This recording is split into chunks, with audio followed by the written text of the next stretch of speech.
Okay, in this video I'm going to take a look at what are commonly known as EGR hysteresis maps. Now at the moment I've got the EGR maps that I found in an earlier video sitting in front of me, so I'm just going to skip forward through the file and see if I can find the EGR maps or the hysteresis EGR maps. Now the clue is these sort of castellated looking maps. These are calibration maps to allow the math to determine whether the EGR is functioning correctly or not. And if I whiz past them, you'll see an area that I've highlighted in pink just to make it simpler for when I get there. That's simply because these maps are here. There's one there, 2, 3, 4, 5. These maps are often in different places, so in other words they could be just after these maps here, they could be just before, or they could be nearer to the main EGR maps, so you do have to look for them. They're fairly characteristic in shape, and there's usually a little group of, depending on how you want to count them, you could say there's 1, 2, 3, 4, 5, 6, 7 or even 8, 9 if you want to include those. But if you just want to get the hysteresis maps, you've got 1, 2, 3, 4, 5.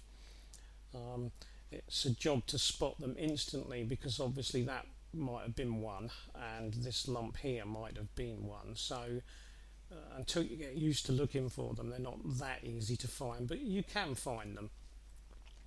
Another clue to finding them is sometimes their size, because if you look at these, it's in hexadecimal. If I go to decimal view, the data is what's highlighted. I've highlighted the data, not the whole map, and so if I go back through the axis data, there's the point I'm looking for. The size of this map is 20, and the size of the second map is 20, and the third map is 20.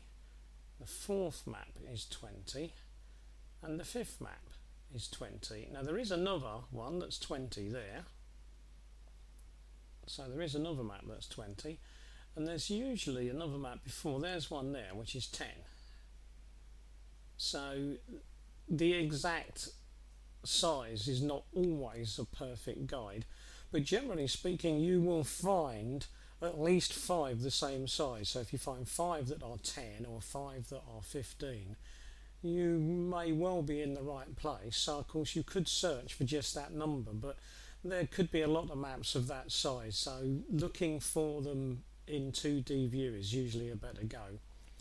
Now what I'm going to do is I'm just going to pull that across to the start, and I'm going to highlight everything and see if it will accept it as a map. Now it often doesn't when it's this sort of size, so let's just see. I'll highlight that and I'll press K and nothing's happened. That doesn't surprise me. Windows sometimes does this when it wants you to have the correct number of columns, so I'll add another column and then I'll use Control and the arrow keys to bring that across. Now I'm only going to look at number 2 for now, because there are 2 of these 5 that are more important than the others in terms of what I am going to talk about. So there we go. I'll highlight that and I'll press K. It's accepted that, so that's okay. We've got an axis which is engine speed in revs per minute. Don't need any other changes, so that's fine. This is injected quantity, so I'll just put IQ for now. No, I won't put it in there, that's the name of the map. I'll put it in there, so that's IQ, and it's likely to be milligrams per stroke. I'm going to give this the name EGR hysteresis map 2. Excuse me. Now because it's an injected quantity, it wouldn't hurt to have 1 point after the decimal place, and it also wouldn't hurt if we put in the correct factor, so that should do us. So there we go. So that's our number 2 map, and as I said, I'm not going to bother now, because this bit's not all going to look yellow because the pink has got in the way. So What I'll do is I'll just highlight that pink, and I will, let's see if it will give me that. No, it's not going to. So I will highlight that pink and I will go to search, delete comment, and that should have taken out the pink with a little bit of luck, and it hasn't. So I'll just have to put up with that for now. Have a look at it in a moment. But it looks like we've got the rest of it anyway. So we've got hysteresis map 1, hysteresis map 2, which is the one we've just picked out, 3, 4 and 5. Excuse me. So 5 is the next one I'm going to have a look at. So there is 5. Just get rid of those highlights. Quickly drag that across. Press K. I'll just put it there. Engine speed, revs per minute, and those are all okay, so I'll set okay to that. And in here I will put hysteresis map 5. I'll call it injection quantity, milligrams per stroke, 0.01, and I'll have 1 point after the decimal point. Okay, and there we go. So I've got that. Let's just delete that. Now let's see if this is going to let me get rid of the highlight this time. No, it's not going to let me do it through that way. Let's try this way again. Just do it all over again. Search, delete comment, and has it done it this time? Yes, so let's go back to that one. Would have been helpful if I'd rearranged it first, wouldn't it? Make life simpler. So let's go back to that one. Search, delete comment. Now, has it taken that one out? Yes, it looks like it has. Right, so there we are. So we've got one map still in pink. Number 2, 3 is still in pink, 4 is still in pink, and 5 is selected. So I've only selected those 2 maps. So over here I've got EGR hysteresis map 5. I'll go back to that one. I'll put the word EGR in, as I forgot last time. So there we go. So there's our 2 maps. Now, why have I bothered with these 2 maps?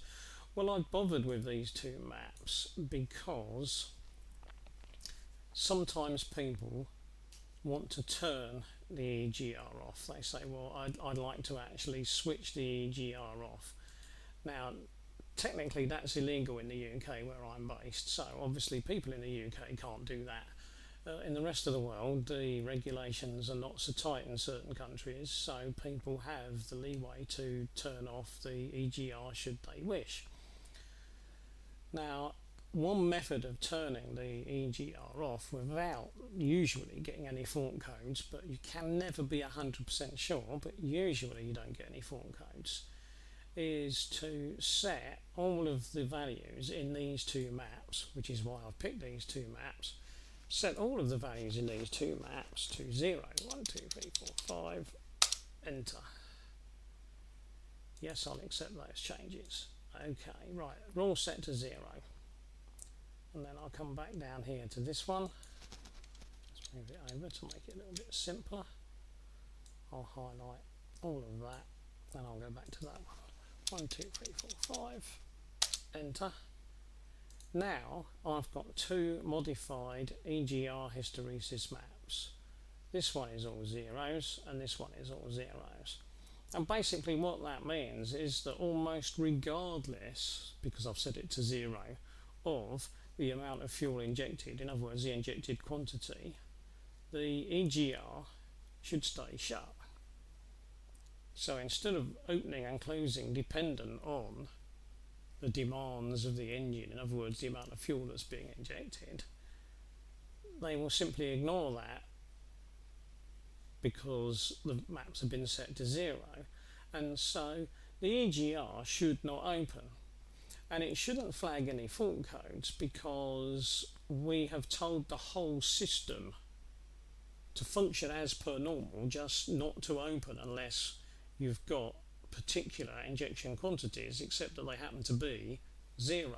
So we haven't made an unacceptable change, and it's usually the unacceptable changes that cause codes to be flagged. So with luck we should not get a fault code flagged. So that's how you disable the EGR in an EDC16, and that generally is fairly successful. If you then choose to remove the EGR from the vehicle completely, so you decide to take the whole valve out completely and throw it away, you will of course get fault codes as a result of that, because you will have taken away electrical connections, and so fault codes will arise due to those being taken away. So that is something that you may need to consider. Right, I'll stop there.